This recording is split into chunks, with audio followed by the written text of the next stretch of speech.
Você tem certeza que você está aproveitando corretamente os seus créditos de retenção do INSS, aqueles 11% que você destacou na nota fiscal? Você tem certeza que você está fazendo tudo certinho?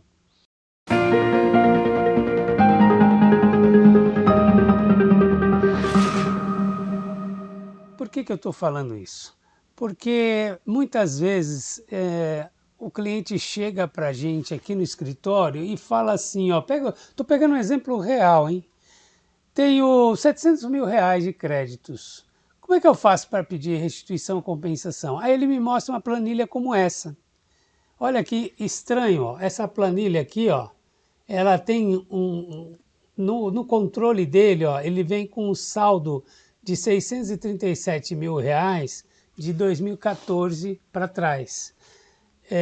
Aí ele mostra o que aconteceu em 2015, 2016 e tem mais, vai até 2020, 2019. E aí ele fala, eu tenho 697 mil reais, está certo isso?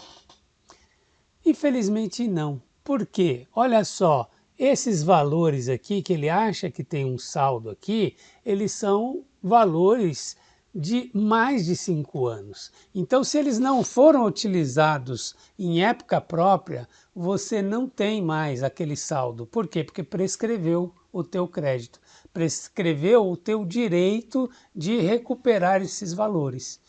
Qual que é a ideia básica? A ideia básica você já sabe, você emite uma nota fiscal, você não recebe o valor integral, por quê? Porque tem o destaque dos 11% do INSS, fora os outros tributos, e aí você vai receber o valor líquido. Porém, você tem um crédito que você pode utilizar para abater dos débitos do mês. E se você não consegue abater todos os débitos, você pode pedir restituição ou compensação. Só que o que as pessoas fazem? Elas vão controlando esse crédito em Excel. E aí o que pode acontecer? Você pode bobear e passar de 5 anos e não utilizar o crédito. Então veja, olha só aqui, eu tenho valores que se ele está querendo utilizar agora, o que ele vai ter que fazer? Ele não tem um saldo de 697, ele tem créditos de cada um dos meses que ele vai ter que apurar. Então, por exemplo, nós estamos em junho de 2020. Então, aqui, ó, ele vai poder aproveitar maio de 2015.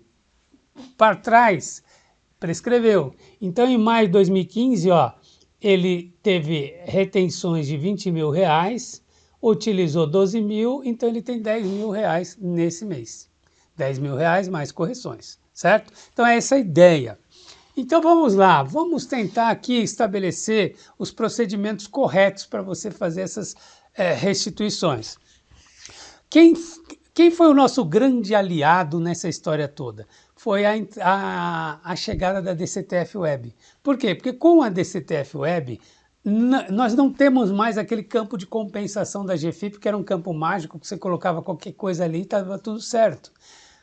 Aqui, no ambiente DCTF Web, eu sou obrigado a fazer um detalhamento maior do meu crédito, certo? Então, vamos lá, vamos ver o que eu preciso fazer para fazer as coisas corretas. Em primeiro lugar, eu preciso saber se o serviço que eu estou prestando, ou se o equipamento que eu estou vendendo, no caso, estamos falando só de INSS, vamos falar só de serviço.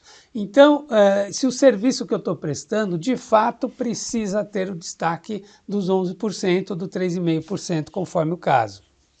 Como é que eu vou saber isso? Aí eu tenho que conhecer a legislação. Aí eu tenho que ir lá na IN na instrução normativa para verificar como que eu devo proceder, quer dizer, em que situações que nós temos, que estamos sujeitos à retenção. Tá bom, eu estou sujeito à retenção, mas e a base de cálculo que eu utilizo para fazer esse destaque? Eu estou usando a base de cálculo correta? O pessoal da construção civil tem muito esse problema, porque é muito comum você ter excessos de retenções no caso da construção civil. Muitas vezes é porque a base de cálculo ali não está refletindo só o serviço, só a mão de obra incluída no serviço, mas muitas vezes você fornece material em conjunto. Então você teria que ter uma base de cálculo diferenciada. E como eu vou saber isso? De novo, na instrução normativa, você vai ver quais são as situações em que você pode reduzir a base de cálculo ou deduzir. Tem dedução e redução. Isso aí você tem que ver na legislação a diferença, o que você pode fazer nesse caso. Aí, se você está no ambiente GFIP, você informou a GFIP corretamente? Qual é a forma correta de se informar a GFIP? É você informar as retenções nos meses em que elas foram, o mês em que você emitiu a nota fiscal. Então, naquele mês que você emitiu a nota fiscal, você pega a retenção e vai informar no campo de retenções da GFIP. E se sobrou valores que você não utilizou naquele mês, você vai usar o campo de compensação da GFIP para utilizar esses créditos nas competências dos meses posteriores. Se você está no ambiente DCTF Web, é porque você também já está entregando EFD-REINF. Então, neste caso, você vai informar o evento R2020, detalhando nota por nota. Você vai fazer uma informação bastante detalhada na REINF, para ter direito a esses créditos. Aí eu pergunto, houve saldo não utilizado no mês? Bom, se houve este saldo, ele pode ser compensado na GFIP dos meses seguintes, ou você vai utilizar o sistema PERD-CompWeb para você poder restituir ou compensar esses valores não utilizados no mês. Você vai transmitir um PERD-CompWeb, ou para restituir ou para compensar, inclusive com outros tributos administrados pela Receita Federal. Por exemplo, eu tenho créditos de INSS, eu posso compensar, fazer a quitação de imposto de renda, de IPI, de PIS/COFINS, enfim, eu posso fazer a compensação cruzada.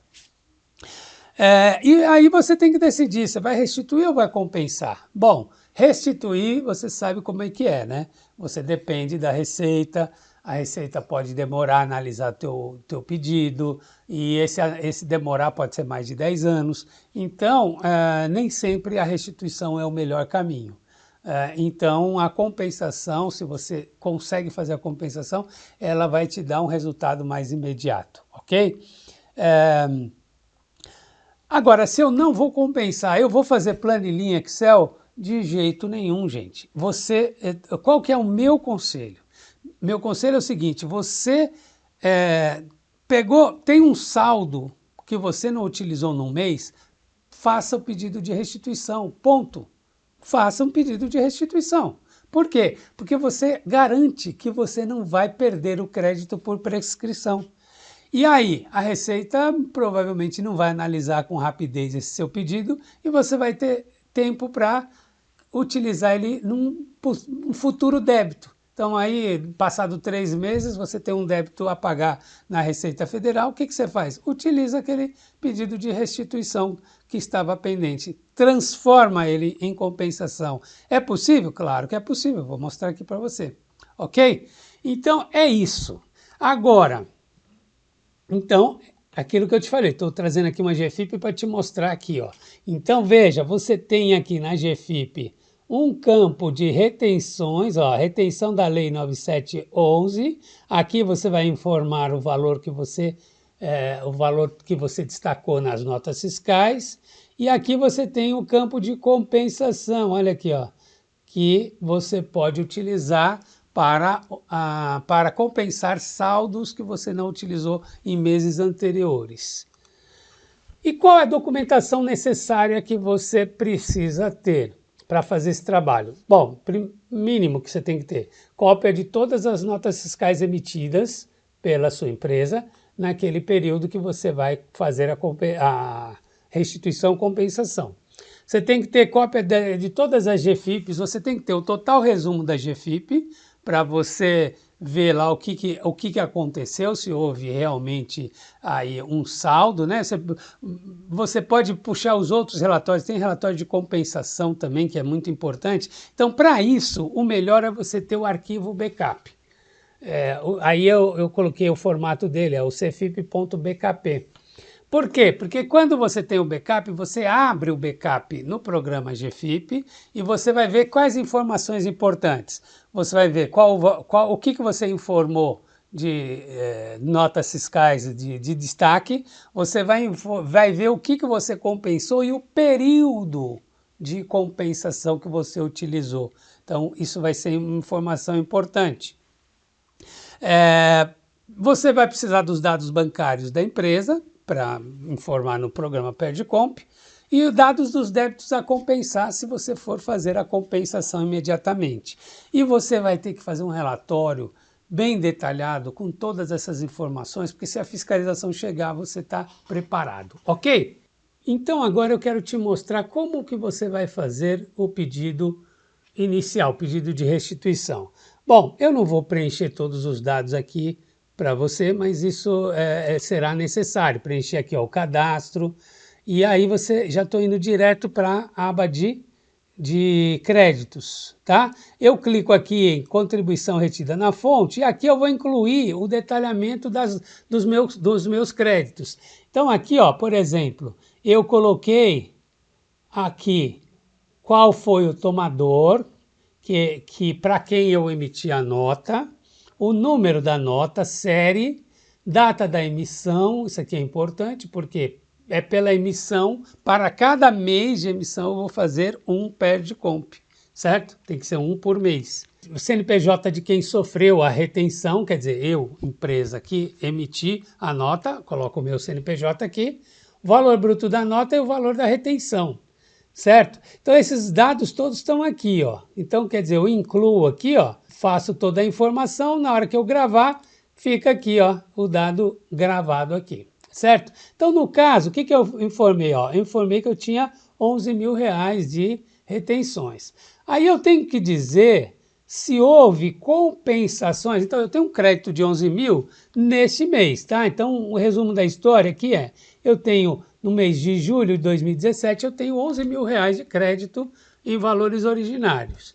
Porém, eu preciso informar se eu, entre julho de 2017 até agora, se eu fiz alguma utilização desse crédito numa GFIP desse intervalo. Aí eu incluo aqui, ó, incluir, aí eu vou dar a informação da utilização desse crédito. Então, digamos, se eu tenho 11 mil, eu poderia ter usado R$1.000 durante todo esse período, e aí eu teria esse valor abatido do meu crédito.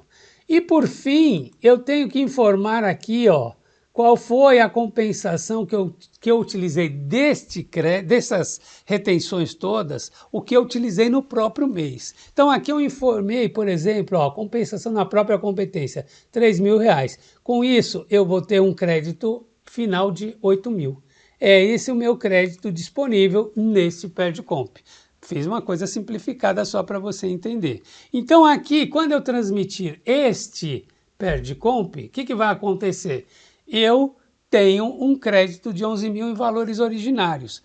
Um belo dia, o que pode acontecer? Eu posso vir a receber esses valores na minha conta corrente. Agora, passado 2, 3 meses, eu posso fazer o quê? Eu posso tentar compensar isso aqui, esses créditos aqui. Como? Através do sistema PerdComp Web. Então aqui, ó, o que acontece? Eu vou informar, vamos fazer aqui, ó, um novo documento. Vou fazer uma declaração de compensação, vou dizer que o meu crédito é de retenção da Lei 9711, e aí eu vou dizer aqui que o crédito já foi detalhado em PerdComp anterior. Por que eu falo isso? Porque eu já transmiti o PerdComp de restituição, eu tenho o número desse PerdComp, eu coloco o número aqui, ó. Quando eu colocar o número aqui, ele já sabe que o detalhamento está em outro documento. E aí eu vou destinar esse crédito para quitar um débito qualquer. Né? Quer dizer, no caso aqui, veja bem, se eu estou falando de um PerdComp de um período anterior à DCTF Web, eu só vou poder compensar com débitos do INSS. Tá? Agora, se eu estiver fazendo apurando um crédito já no ambiente DCTF Web, o que vai acontecer? Eu vou fazer diferente aqui, eu vou dizer que o documento vai ser detalhado aqui mesmo. E através na verdade você vai puxar esse débito da REINF, esse crédito da REINF. Então, o que vai acontecer? Aí você vai poder compensar com IPI, PIS, COFINS, com qualquer coisa. Tá ok? Então, basicamente é isso que a gente tinha para falar sobre essa questão do saldo de retenções previdenciários. Bom, todo esse procedimento que nós rapidamente passamos para você aqui, a gente explica detalhadamente no nosso curso de PERDComp, como fazer o PERDComp Web e programa. Lá nós temos um exemplo do que a gente faz desde o começo, mostrando todas essas etapas, preenchendo de forma detalhada o sistema PERDComp Web, você vendo quais são os cuidados que você tem que ter na hora de preencher o documento, enfim, isso tudo a gente fala no curso. Se você tiver interesse, dá uma olhadinha na nossa página aqui da NIT Treinamentos, você vai ver que nós temos um curso bastante completo para tratar desse assunto. Então, se tiver dúvida, deixa aqui embaixo e a gente te responde.